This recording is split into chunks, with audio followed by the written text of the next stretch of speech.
Welcome to another edition of the Perfect Bite Podcast. Tom here. Matt here. And we have a special guest, Jason Stryker. I should say Chef Jason Stryker. Chef Jason has been a good friend of mine. We both teach out at the Walt Disney World Center for Culinary Arts and Hospitality. He's a chef that teaches pastry and baking out there and has been doing it for like almost 2 decades. I like to use a longer round up. And he's a Dallas Cowboy fan, which we will not judge his biscuits based on that. So I can make them better when they're Cowboys. I'm telling you right now. Well, as long as you don't have Tony Romo holding a place kick for the win, then we'll be good. They're in the playoffs. Green Bay is not. So. This is all love here. But we're making, it's always about the perfect bite, right, Matt? Absolutely. And, so we could make a lot of things. We could make a breakfast with pancakes and bacon and biscuits. But we wanted to focus today on one thing, and that is the buttermilk biscuit. Absolutely. Which I posted this recently that his biscuits are the best biscuits. Let the folks know what do we got before us here. So we have all-purpose flour. We have baking soda, baking powder. We have sugar. We have salt, buttermilk, and then unsalted butter. Always use unsalted butter. Always use unsalted butter. You control the salt in the recipe. When you get salted butter, for different brands, have different amounts of salt in it. And I kind of do that with colas. You have different colas and have different amount of sugars, right? I prefer the Sam's cola. Yeah. Sam's choice. So for instance, with unsalted butter, you control the salt in the recipe. Yeah. Here's the thing I want to say. When I posted that about the biscuits, someone said to me, they said, "Oh, I want that recipe." And from teaching sometimes as many as 20 students a day, where you have to teach this to them, they bring you every different kind of an array of biscuit, right? So it's not a recipe. And I said it was mojo. It was your experience. It's the trial and errors that you've gone through to get to this point to where you make a great biscuit. So, man, you're talking about 1, 2, 3, 4, 5, 6, 7 ingredients. You give this to somebody, it might take years for them. I have given it out, and many people say, well, it's not the way you do it. And I'm like, watch me make it, because when I do make this, I make a very wet dough. Very wet dough. If you've ever been to Red Lobster, they use those garlic biscuits. Yeah. That is a drop biscuit. That is not a rolled out, cut with a cutter, or anything like that. It's a drop spoon and biscuit. That's how the dough looks before I start working it. And then I actually fold in the flour for a little bit of layers and stuff like that. To get it right where you want it. I just keep adding flour till I get the feeling that I want. Got it. Moisture will always change because of the atmosphere, that type of thing. So a humid day, you're going to use less moisture. The dry day, you're going to use more buttermilk. So I didn't know that. Yeah. See, I'm learning. It doesn't matter how long you've been in this. You constantly learn. Trial and error, that type of thing. So, and if you notice, I have a cheese grater in. Yeah, that's an odd. Yeah. You're wondering. Yeah, this isn't cheese. This is flour. Yeah. I'm not going to grate the flour or anything like that. I've already added all the dry ingredients. So what I'll do is we want cold product, cold buttermilk. So we have the butter in the freezer. I didn't mess up on that. Correct. And then what I do is I put it into the recipe as quick as I can. So I just take a cheese grater and grate it in there pretty quickly. The smallest grate. This is where we need one of those pops. That's important. Yeah, why is that so essential that it has to be frozen butter? Because you want those little butter flakes through the biscuit dough. If you warm it up with the warmth of your hands, and a lot of times you'll see biscuit recipes will tell you to rub in the butter. The warmth of your hand is warming the butter, and you have more of a sandy texture of a biscuit. That's so interesting. And so you want to keep the things as cold as possible and stuff like that, so once you get going and stuff.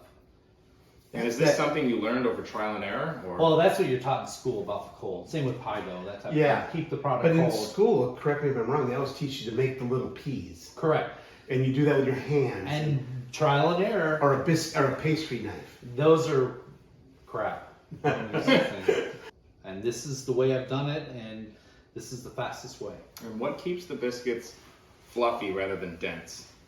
A lot of the butter, because if Really? you think about it, if that little butter is suspended through the dough, once it hits the heat, it turns to steam. Gotcha. Correct? Okay. Steam Kind of makes it making kinda- pockets. Yeah. Wow. Okay. So if It's it's rising. correct. It's the rise. So it helps with the rise. You have Yeah. your chemical, which is baking soda, baking Because powder. there's a difference. Someone can make this recipe, and if they overwork their dough, if they spends too much time out of the fridge and isn't cold, and that those butter globules start to melt, then their It's a different biscuits seem to be like cocky pucks. Or I they're made your sandy. recipe. I don't like it. Yeah, and they Yeah. crumble. They're very sandy and stuff like that. Yeah. So, and if you want the perfect bite, Which we do. to go with your biscuits and gravy, or if it's your jam or anything like that, then you want a good biscuit with it. Yeah, That's no the doubt. foundation. Oh, thank you for stirring that. Of course. Getting a little film on top. Yeah. Skin. I don't think that ever. Yeah, it's not gonna stop me. Yeah. Don't worry. So there is an art to the biscuit. There it is. That's It awesome. is.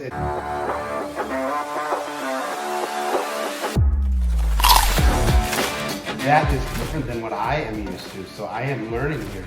I was doing the bigger cut. Yeah, because you want it to be nice and small. Yeah. Quickly done. Quickly done, and then and you have more of those Correct. nodules, pockets that little are going pockets, through. yeah, So I can already feel the warmth of my hand melting melting the butter. butter, yeah, And that's what we don't want to do. We don't want. You yeah. do want to make sure you don't grate your knuckles. I've done that before. Yeah, And It's actually I'm horrible. wearing the gloves just because it's like easier to get switching things over, but you don't want to grate your Yeah. glove in there as well. perfect. So if you look at it, you see that we have Yeah. those little bits of flour. Yeah, and you're kind of getting them all the butter. Yeah, the floured butter's still up. cold, so I'm able to break it up. Yeah. easier. So how much yield will we get out of this batch? That depends on how big we cut them. If you want Texas Dallas Cowboy sized biscuits, we're not going to get Like a cat head biscuit? Yeah, but if you want to, like, you got more, you look at the room and you got more people here, and you're like, oh god, I need to make more. Yeah, if you need them. Now, is it harder to keep the biscuits fluffy and moist when they're smaller? You just watch the oven. Yeah. Okay. Yeah, that's a good usually. question.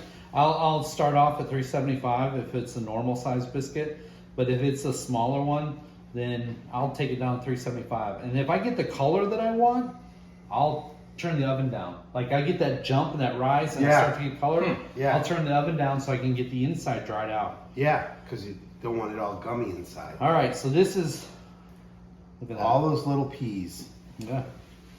So, Those are more like lentils. Yeah. Yeah, we want lentils. yeah, because you don't want them too big or, so that's good. Yeah, Perhaps a perfect. split pea. What I'm gonna do is I'm gonna add the buttermilk. Look at that. Boy, it just makes me hungry just watching. And then I love these bowl scrapers. These kind of come in handy, so I'm just kind of Oh pulling yeah, so everything. you don't get all of your hands. Your Yeah, I'm wrists. kind of pulling it. I like that. Now I definitely want this to be a lot more wet than it is. So I'm gonna go ahead and add it. Do you smell that?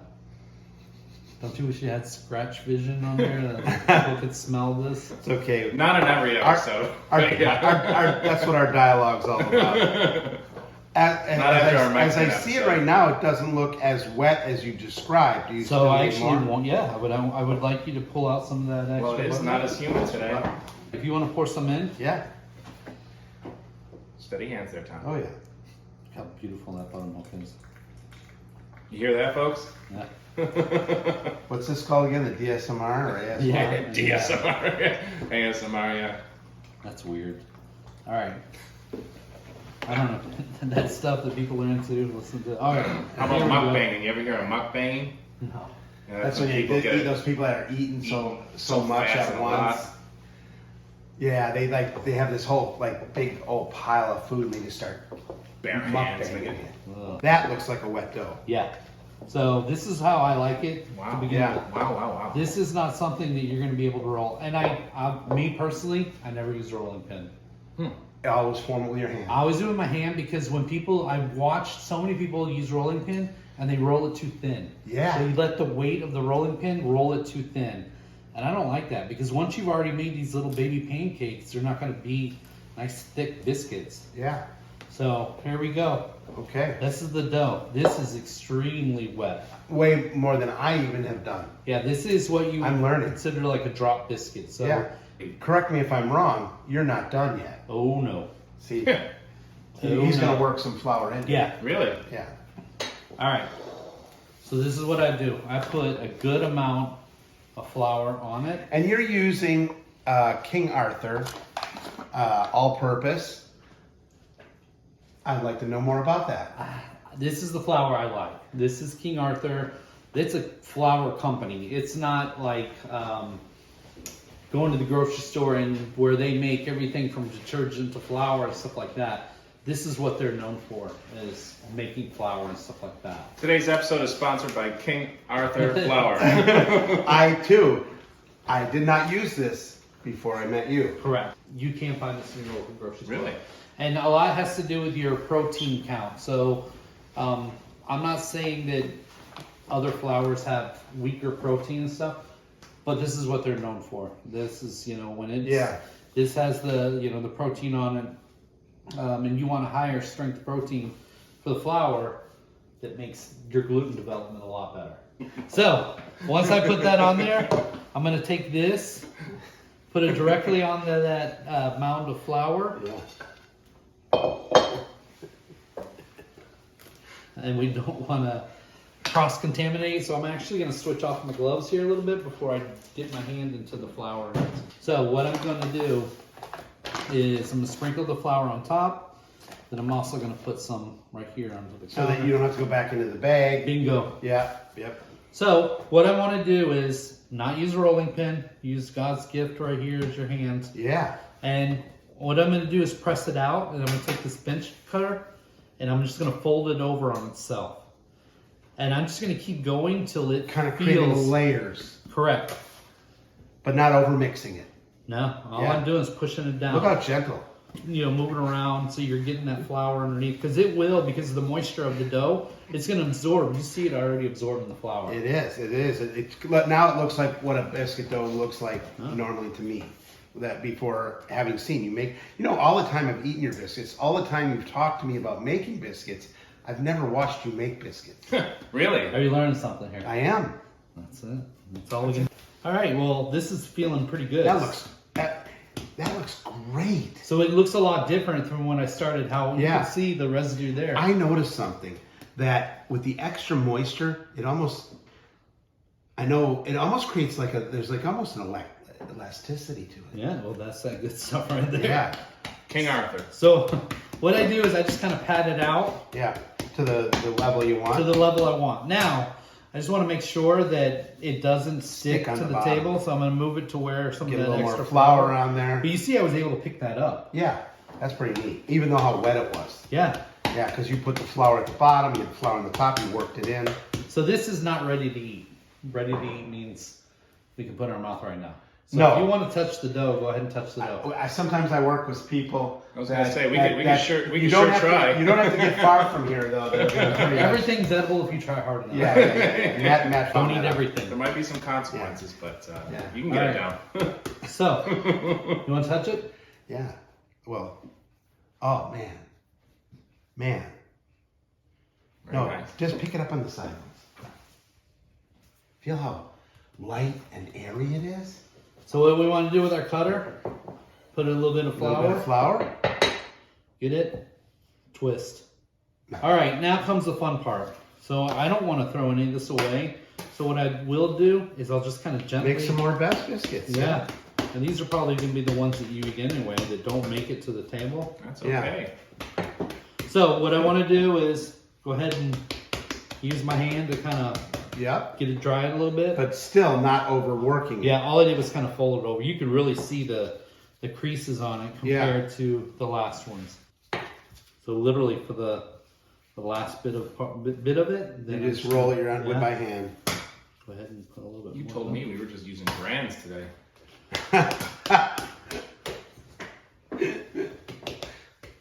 Biscuits are so easy. This one, I'm like, if you learn how to make these, it's one of the easiest things to do. I hear that, but you know what? Someone just brought me a biscuit, and it was like a lead weight. Can we name drop? No. So what you can do is, and I'll just take the last and just kind of push it in A there. little tester. Wow, this is waste no dough. No way. So what you can do is you can make it like this and freeze it just like this. Can you really? Yeah. But then what do you do in the process of bringing it back? Put it in the fridge to kind of like get Overnight it, or whatever. And then throw them in the oven. Throw them in a nice hot oven. All right. Here you go.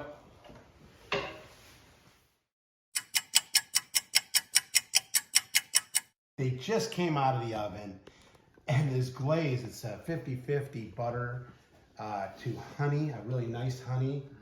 Real honey, made by We've bees. established that here. Yeah. Don't get the little And a little cheesy bit of stuff. salt in there as well. So it's all that's in there. And wow. You do want to let them rest a little bit, like a steak. You don't want to just Really? eat them right away because they're very moist. So a little self-control Yeah. is necessary.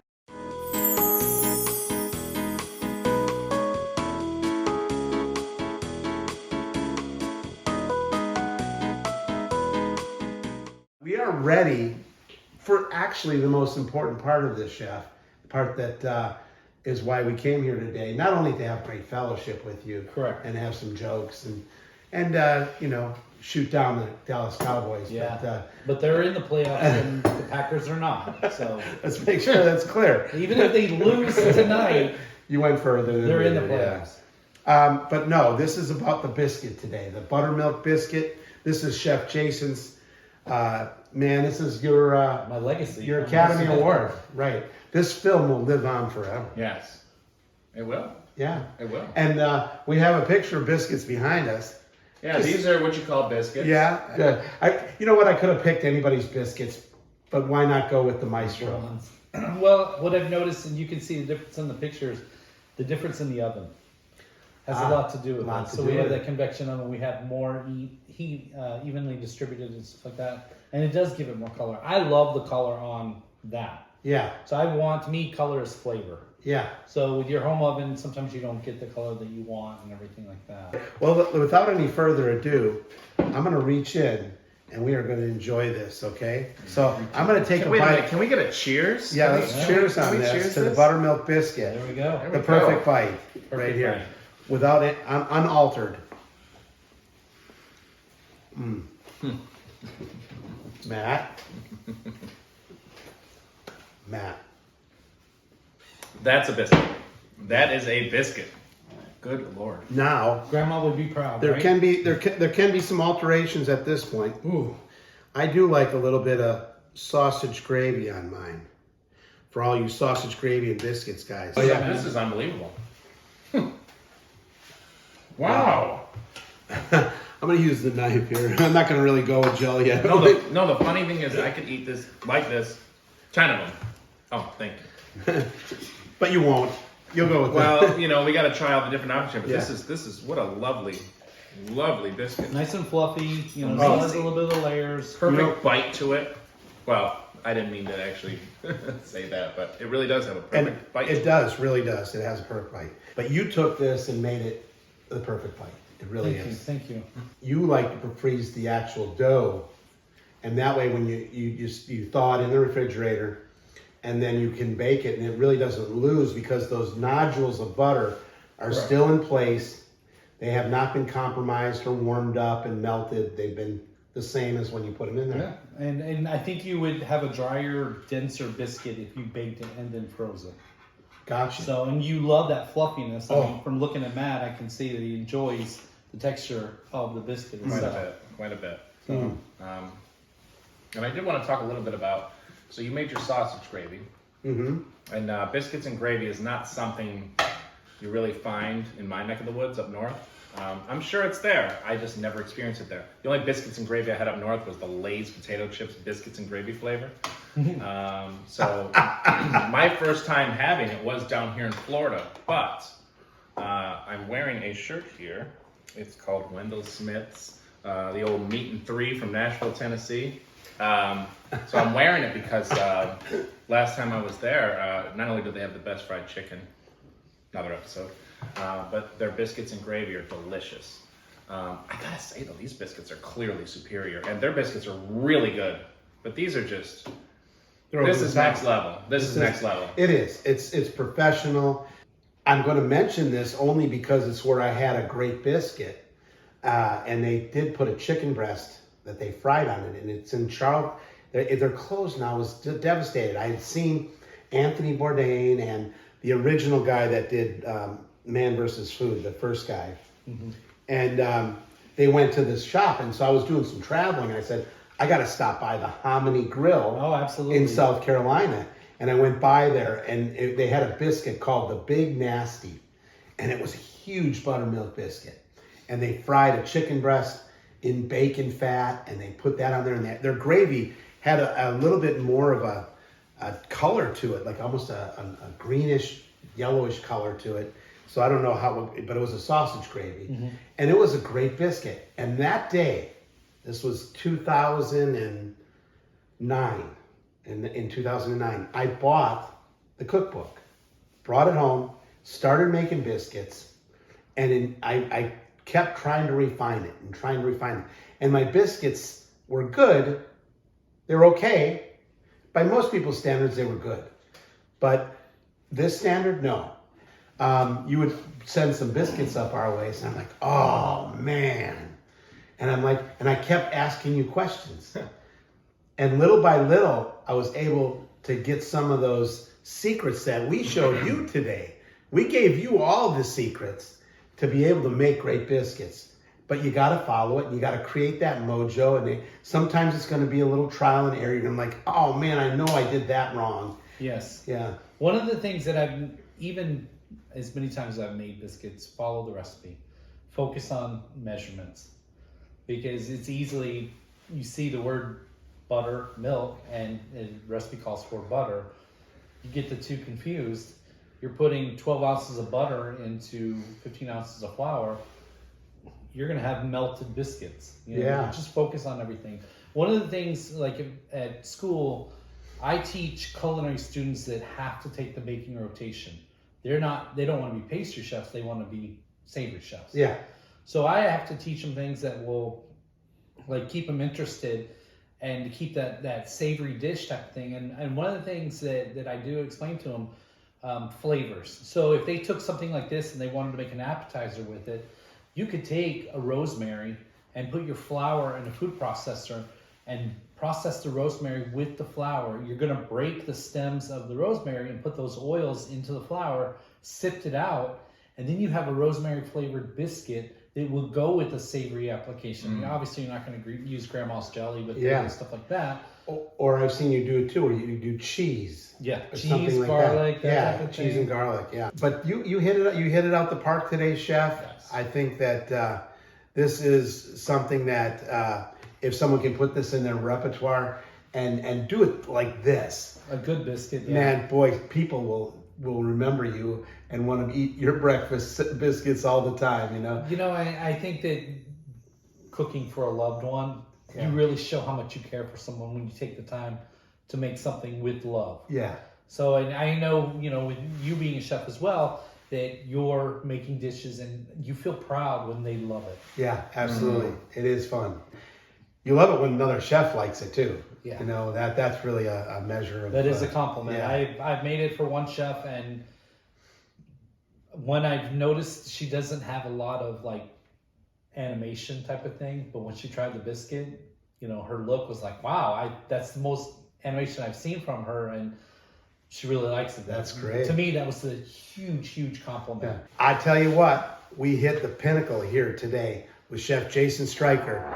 Thank you, Chef, for coming out and showing us and giving us your love today. I appreciate it. All right, from The Perfect Bite, until we see you again.